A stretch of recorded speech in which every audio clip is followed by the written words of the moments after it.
Today we're diving into the ultimate guide to transitioning to comprehensible input.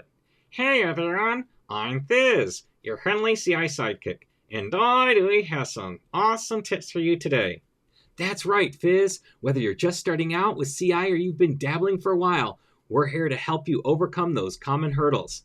And we'll make it fun and easy, so your students will love learning languages with you. Absolutely. We'll be sharing concrete strategies you can implement in your classroom today. So stick around because this is going to be a game changer. Plus, we have some surprises along the way. Right, Scott? Oh, you bet we do, Fizz. So let's get started and unlock the full potential of comprehensible input in your classroom. My name is Scott, and this is Fizz, and you're watching Immediate Immersion, where we're all about comprehension-based instruction in the modern language classroom. We'll be right back.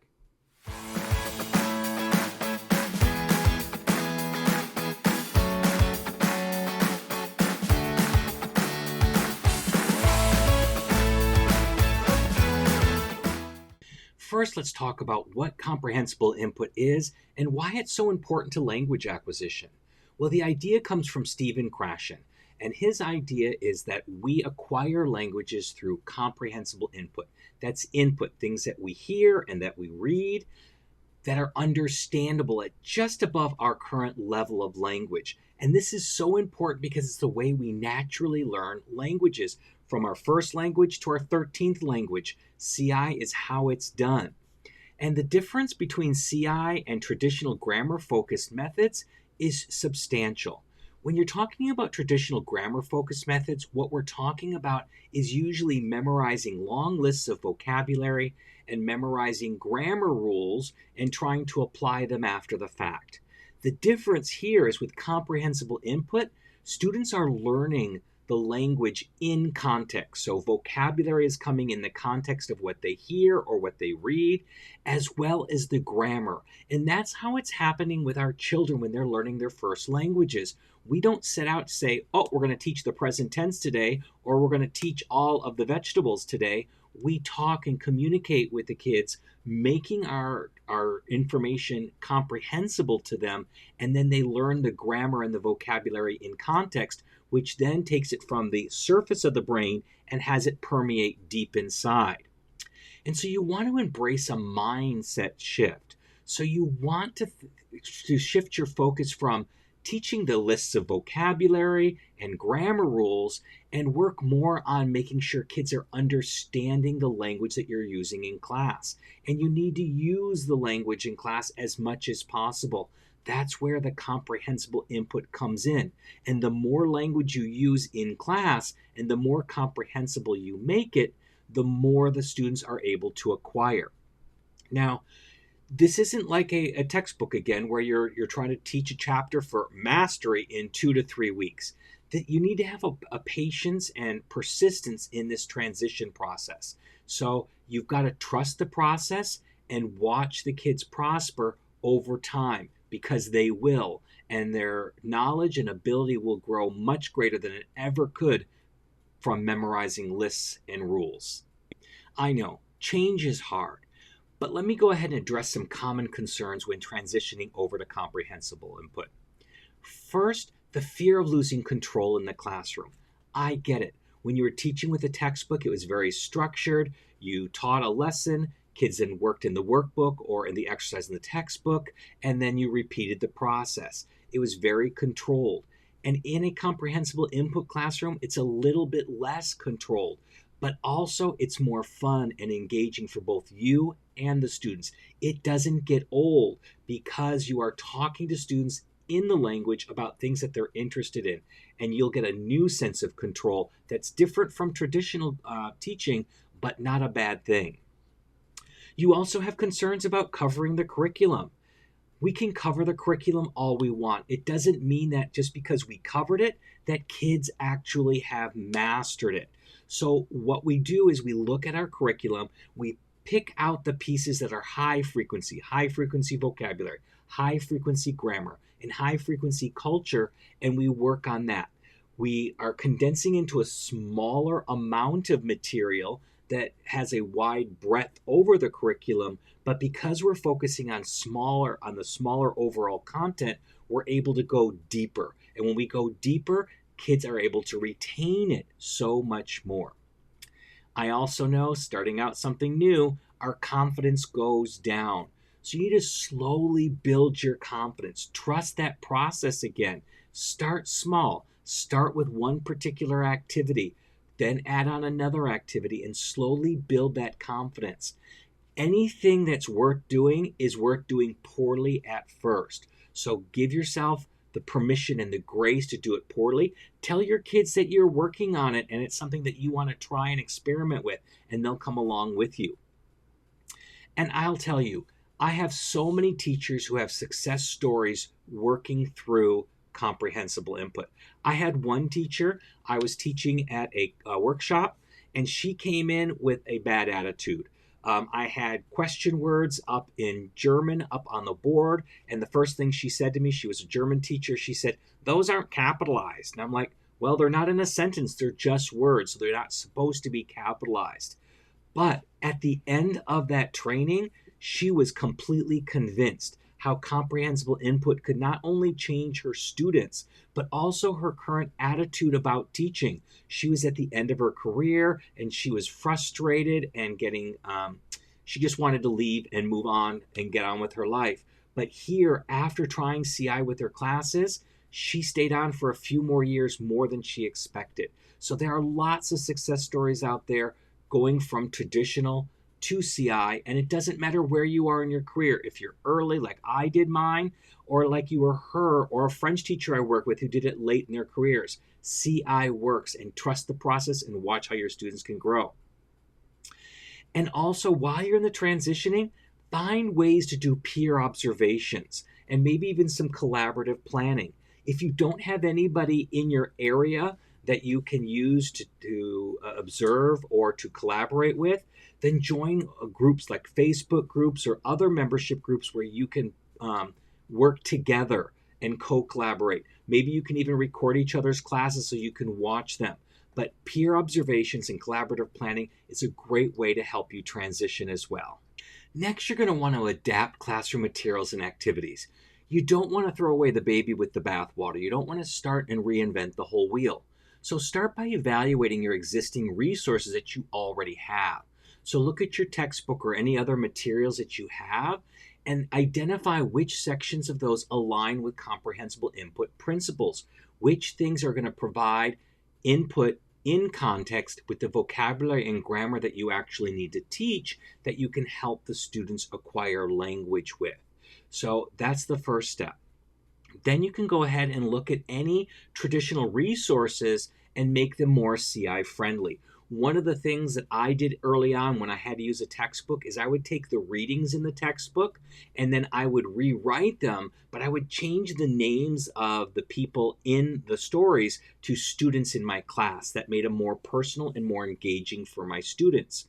So look for any of those traditional resources that you have and work to make them more CI friendly.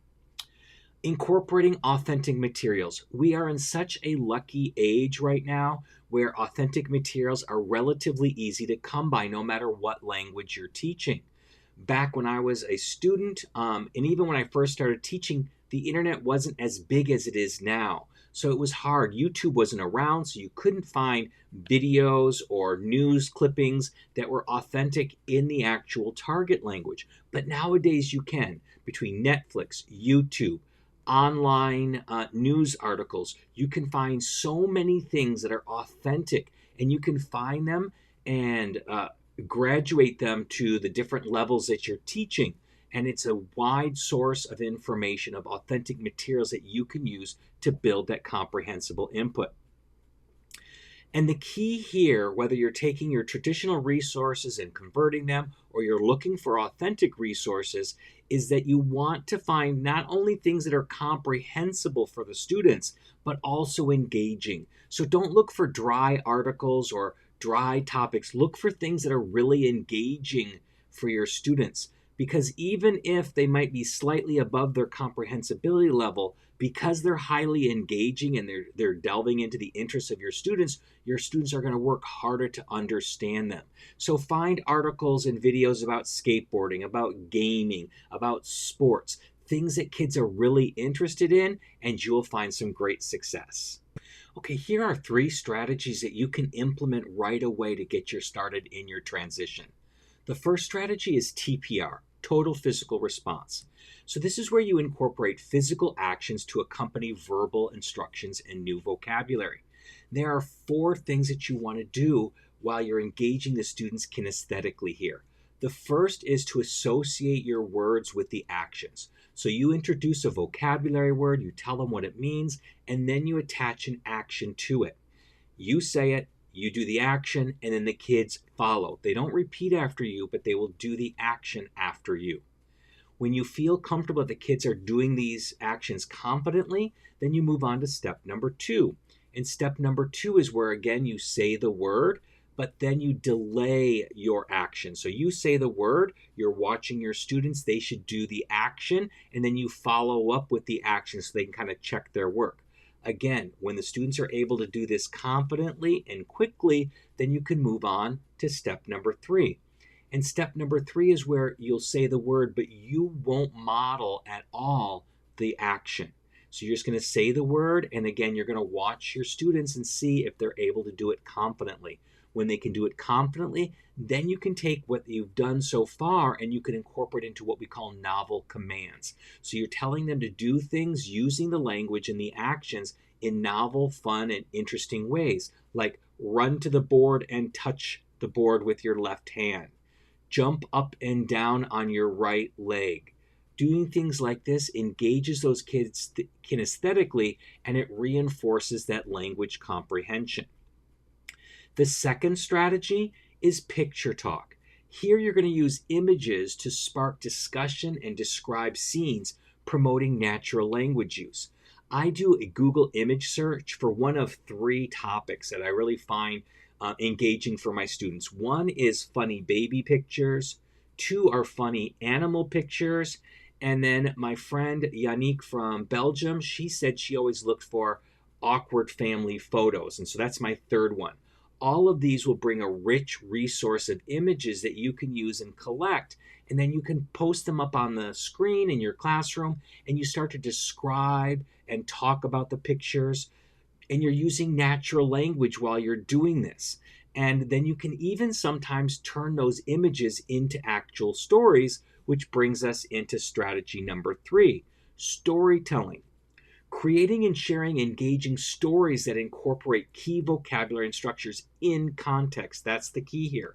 And there are 2 different approaches. You can start with pre-existing stories so that you're telling them with the kids and you're asking questions to engage them. You can use, folklore, myths, legends, children's stories. Any of those things really will help.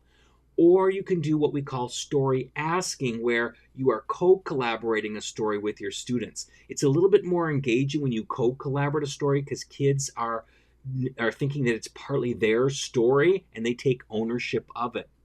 But you want to encourage the student participation through prediction and retelling activities, as well as active questioning, so that you can really engage the students in the story, whether it's one that they're co-creating with you or it's a pre-written story, and get them really engaged in that so that they can acquire the language.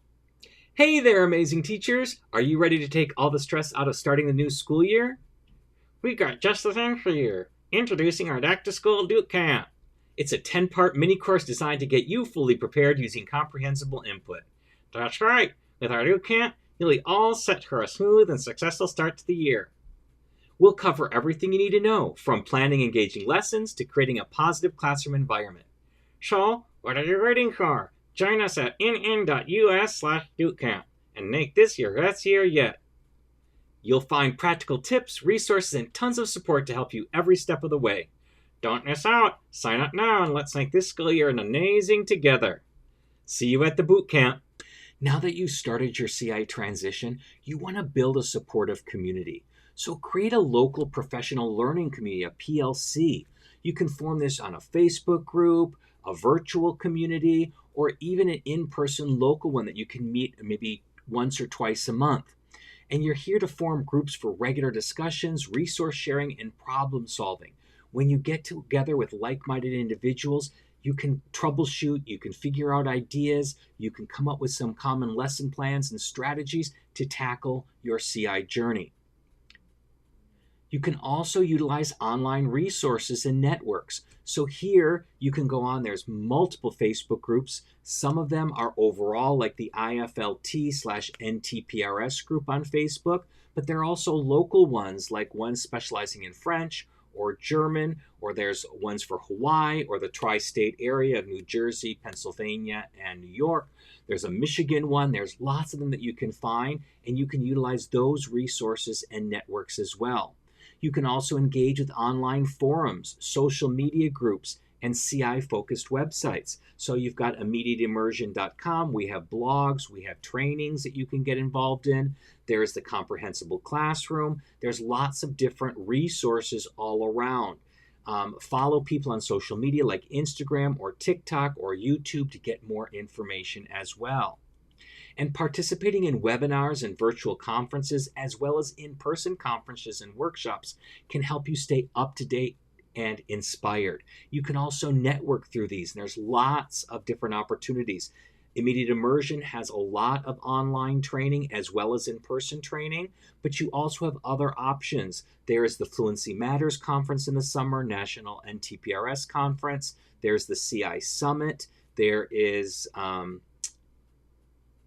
there's another one by Fluency Fast. I can't remember what it's called. CI Reboot, I think it's what it's called. I forget. All these names are hard to keep track of. But there's lots of different resources, so take advantage of them so you can always stay up to date and, most importantly, inspired to stay on the CI train.